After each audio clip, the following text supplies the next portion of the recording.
Hello everyone, welcome to my channel recall memories. और आज का हमारा टॉपिक है दाब प्रेशर, जो कि रीड सिलेबस में दिया हुआ है। पिछली क्लास में हमने क्लास 6 से फिजिक्स के जितने भी टॉपिक थे वो कंप्लीट कर चुके हैं। आज का हमारा जो टॉपिक दाब है वो क्लास 7 से है। और क्लास 7 का जितना भी मटेरियल था वो लगभग 1 या 2 पेज में मैंने कंप्लीट कर लिया और वो मैं आपके साथ शेयर करूँगी। तो चलिए स्टार्ट करते हैं। आज का हमारा टॉपिक दाब प्रेशर। किसी वस्तु के एकांकी क्षेत्रफल पर लगने वाले लंबवत बल को दाब कहते हैं। P बराबर F अपॉन ए। P क्या होता है? प्रेशर होता है, F फोर्स होता है और A एरिया होता है। ठीक है, ये इसका क्या हो गया? फॉर्मूला हो गया। फिर नीचे देखा है कि किसी वस्तु पर लगाया गया दाब है वो वस्तु पर आरोपित बल और संपर्क क्षेत्रफल पर निर्भर करता है। कि क्वेश्चन में पूछ लिया जाए आपसे कि दाब ऐसी कौन सी चीज़ों पर निर्भर करता है, कौन कौन सी ऐसी चीज़ें हैं, कौन कौन से ऐसे एलिमेंट्स हैं जिन पर इफेक्ट पड़ता है दाब का। तो एक फोर्स है और देन सेकंड एरिया है। ठीक है, जैसे डायग्राम में दे रखा है कि पहला है कि एक पहले दो पुस्तक उठा रखी हैं, फिर एक पुस्तक जब हम छोड़ते हैं तो हमें महसूस होता है कि हाथ को कम भार महसूस हो रहा है। इसी प्रकार जो दूसरा जो डायग्राम है उसमें भी क्या दे रखा है कि दो गुब्बारे हैं, एक को हम कील के चपटे सिरे से फोड़ने की कोशिश कर रहे हैं, एक को हम नुकीले सिरे से फोड़ने की कोशिश कर रहे हैं। ठीक है, नेक्स्ट हमारा पॉइंट है कि द्रव्य का दाब का मात्रक क्या होता है। तो दाब का मात्रक होता है हमारा न्यूटन प्रति वर्ग मीटर। न्यूटन प्रति वर्ग मीटर, जिसे हम क्या कहते हैं? पास्कल कहते हैं। न्यूटन प्रति वर्ग मीटर, न्यूटन प्रति मीटर स्क्वायर, जिसे हम क्या कहते हैं? पास्कल कहते हैं। ठीक है, नेक्स्ट पॉइंट है कि हमारा समान बल लगाने पर कम क्षेत्रफल पर अधिक दाब लगता है। समान बल लगाने पर देखो, एक लाइन है बट उसमें बहुत सारी चीज़ें देखी हैं। एक दे रखा है समान बल, दूसरा देखा गया है कि कम क्षेत्रफल, और तीसरा दे रखा है कि अधिक दाब। कैसे? देखिए, हमारा फॉर्मूला क्या था कि P बराबर F अपॉन ए होता है। P बराबर F अपॉन ए होता है, फोर्स पर एरिया होता है। तो समान बल, जो फोर्स है वो तो हमारा क्या हो गया? सेम हो गया। ओके, अब इसमें हम क्या करते हैं कि इसमें जो एरिया है उसको हम क्या करते हैं? कम करते जाते हैं। जब एरिया को कम करते हैं तो फोर्स प्रेशर जो होता है वो क्या होता है? बढ़ता है। ओके, और अगर हम एरिया को बढ़ाते हैं तो प्रेशर भी क्या होता है? कम होता है। मतलब जस्ट विपरीत होता है। अगर एरिया बढ़ रहा है तो प्रेशर कम हो रहा है, और एरिया कम हो रहा है तो प्रेशर बढ़ रहा है। थर्ड पॉइंट है कि समान क्षेत्रफल पर अधिक बल और लगाने पर दाब भी क्या होगा? अधिक होगा। दाब भी क्या होगा? अधिक होगा। तो समान क्षेत्रफल, या इस बार क्या होगा कि जो एरिया है वो सेम हो गया। एरिया को हटा दो। अब एरिया को हटा दिया मतलब सेम है भाई, वो तो सेम ही रहने वाला है ना। फिर जो प्रेशर है वो फोर्स के डायरेक्टली प्रोपोर्शनल हो गया। डायरेक्टली प्रोपोर्शनल मतलब समानुपाती हो गया भाई। फोर्स जितना जो कुछ भी करेगा उतना ही प्रेशर में बदलाव होगा। समझ रहे हैं आप? कि जितना फोर्स में, अगर फोर्स 10 न्यूटन हो रहा है तो प्रेशर भी उसमें उतनी ही बढ़ोतरी होगी। ओके, नेक्स्ट हमारा पॉइंट है कि वायुदाब। कि प्रेशर तो हमने पढ़ लिया कि प्रेशर क्या होता है कि एकांक क्षेत्रफल पर लगने वाले लंबवत बल को ही हम क्या कहते हैं? प्रेशर कहते हैं। इसी प्रकार अगर हम आगे बढ़े तो हम ये देख पा रहे हैं कि क्या हमारे आसपास जो भी चीज़ें हैं वो दाब डाल रही हैं। इसी प्रकार उसमें आता है कि वायु दाब, की वायु है वो क्या किसी भी वस्तु पर, किसी भी मटेरियल पर दाब डालती है। तो चलिए आज ये हम पढ़ते हैं इसमें कि वायु एक स्थान पर सभी दिशाओं में समान रूप से दाब डालती है। वायु द्वारा 1 वर्ग मीटर क्षेत्रफल पर लगाए जाने वाले बल को ही हम क्या कहते हैं? दाब कहते हैं। दाब की डेफिनेशन क्या थी? सिंपल यही थी ना कि एकांक क्षेत्रफल पर लगने वाले बल को हम क्या कहते हैं? दाब कहते हैं। और अगर वायु वो दाब लगा रही है तो उसे हम क्या कहते हैं? वायु दाब कहते हैं। वायुमंडलीय दाब, वायुमंडलीय दाब मतलब हमारे चारों तरफ का जो इन्वायरमेंट है, जो भी प्रेशर डाल रहा है उसे हम वायुमंडलीय दाब कहते हैं। अब यहाँ पर ये याद रखना बहुत ही जरूरी है कि समुद्र तल पर औसत वायुमंडलीय दाब का मान 101 325 पास्कल होता है। जैसे देखिए, अगर आप एक साथ याद करना चाहते हैं इस जो न्यूमेरिक नंबर हैं इनको, तो एक साथ याद कर सकते हैं, कोई दिक्कत वाली बात नहीं है। बट अगर 3 3 डिजिट के रूप में अगर इसे याद रखेंगे तो बहुत ही सिंप्लीफाइड तरीके से इसे ये याद रहेगी। तो समुद्र तल पर औसत वायुमंडलीय दाब का मान 101 325 पास्कल होता है। अब क्या होता है कि नेक्स्ट जो पॉइंट है वो भी वेरी इंपॉर्टेंट। हवा क्या होती है, अधिक वायुदाब से कम वायुदाब की क्षेत्र की ओर बहती है। मतलब हवा होती है वो किस तरफ बहती है, जैसे मान लीजिए कि यहाँ पर अधिक है, ठीक है, अधिक वायुदाब है और यहाँ पर कम है, तो कैसे करेगी, इस साइड से इस साइड जाएगी हवा। समझ रहे हो कि जो भी वायुदाब लग रहा है वो हवा के जो बहने का तरीका है उसके अकॉर्डिंग ही लग रहा है, ऐसे काम करेगा। जब हवा अधिक वायुदाब से कम वायुदाब की ओर बहती है तो उसी के कारण क्या होता है कि कुछ एक जो घर होते हैं उनके जो पतरे या खपरेल होते हैं वो उड़ जाते हैं। जो ऊपर की जो छत होती है, कई बार आपने देखा होगा कि जोर की आंधी आती है तब क्या होता है कि जो हमारे जो घर होते हैं उनकी जो ऊपर की जो छत होती है वो उड़ जाती है।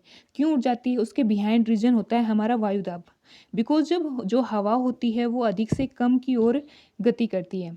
जब हवा जब आंधी आती है तब क्या होता है कि जो हमारा जो रूम है उसके अंदर तो क्या हो जाता है कि वायुदाब अधिक हो जाता है, और जो बाहर है बाहर है या ऊपर की तरफ है कमरे के, तो उस पर वायुदाब कम हो जाता है। तब क्या होता है कि हवाएं वो नीचे से ऊपर की तरफ जाती हैं और जिसके कारण क्या होती है कि जो हमारी जो छतें होती हैं वो उड़ जाती हैं। नेक्स्ट पॉइंट हमारा है द्रव्यदाब। अब हमने देख लिया कि वायु है वो तो दाब लगाती है, बट हम देखना चाहते हैं कि क्या द्रव्य भी दाब लगाता है, क्या जो वाटर होता है, जो जल होता है, वो भी किसी चीज़ पर फोर्स लगाता है। चलिए स्टार्ट करते हैं। तो इसमें पॉइंट है हमारा कि वायु की तरह द्रव्य भी क्या लगाता है, दाब लगाता है। जैसे ये मान लीजिए कि एक नल है, नल में हमने एक गुब्बारा लिया, उस गुब्बारे में हम जल भर रहे हैं। जैसे जैसे जल की जो मात्रा वो बढ़ेगी उसी प्रकार जो गुब्बारा है उसका भी आकार क्या होगा, बढ़ता जाएगा। समझ रहे हैं आप। तो इससे सिद्ध होता है कि वायु की तरह द्रव्य भी क्या लगाता है, बल लगाता है। फिर नेक्स्ट नीचे है कि द्रव्य की इस स्तंभ की ऊंचाई बढ़ाने पर द्रव्य का दाब भी बढ़ जाता है, द्रव्य का दाब भी बढ़ जाता है। जैसे देखिए कि मान लीजिए कि एक स्तंभ है और उसमें जल यहाँ तक भरा हुआ है, ठीक है, और एक और स्तंभ है जिसमें जल यहाँ तक भरा हुआ है। तो अगर हम इस जल को गुब्बारे में भरेंगे, अगर यहाँ पर एक गुब्बारा है और यहाँ पर एक गुब्बारा है, अगर उसमें हम भरेंगे तो इसमें तो ये छोटा ही होगा, आकार छोटा सा लेगा, और जब इस जल को भरेंगे तो क्या होगा कि वो बहुत ज़्यादा आकार ग्रहण करेगा। तो इसलिए इससे पॉइंट से क्या होता है कि द्रव्य की स्तंभ की ऊंचाई बढ़ाने पर क्या होता है कि द्रव्य का दाब भी बढ़ जाता है। अब आगे है कि एक ही क्षैतिज पर स्थित बिंदुओं पर जल दाब का मान क्या होता है, बराबर होता है। देखिए अब डायग्राम ये देखिए बीच में दे रखा है आपको एक बोतल में, ये एक बोतल है, ठीक है। अगर ये बोतल है इसमें क्या होगी, 3 पॉइंट है हमारे, और वो भी एक ही सेम जो हाइट है उस पर है, ए और बी और सी। जब ए और बी और सी से हम जब जल निकालते हैं तो वो समान रूप से ही प्रेशर से एक समान जल निकालेंगे। ऐसा नहीं है कि वो एक कम निकाल रहा है तो एक ज़्यादा निकाल रहा है, ऐसा कुछ नहीं होता है। तो ये पॉइंट हमें याद रखना बहुत ज़रूरी है कि एक ही क्षैतिज पर स्थित बिंदुओं पर जल दाब का मान बराबर होता है। नेक्स्ट पॉइंट है हाँ, गहराई के बढ़ने के साथ ही द्रव्य का दाब भी क्या होता है, बढ़ता है। अब देखिए ये जो नेक्स्ट डायग्राम है इसमें देखिए कि एक हमने बोतल ले ली, ओके, उसमें क्या गया कि हमने 3 छेद कर दिए। ऊपर की तरफ ए छेद है, देन सेकंड बी है, फिर थर्ड सी है।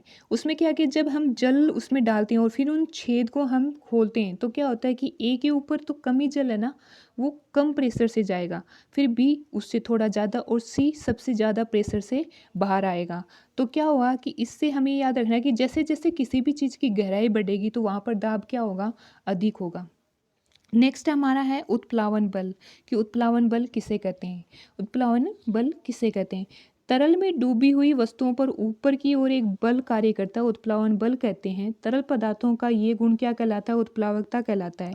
जैसे मान लीजिए कि कोई भी ऐसी बाल्टी रखी हुई है, उसके अंदर अगर हम एक बोतल है या फिर कुछ भी गेंद है, अगर उसको हम नीचे डालते हैं तो क्या होता है कि वो ऊपर की तरफ है वो एक फोर्स लगाते हैं, गेंद तो नीचे जाना चाहती है, बट जो जो जल है वो एक ऊपर की तरफ बल लगाती है, जिसे हम क्या कहते हैं, उत्प्लावन बल कहते हैं। उत्प्लावन बल क्या होता है कि वस्तु द्वारा हटाए गए द्रव्य का भार होता है।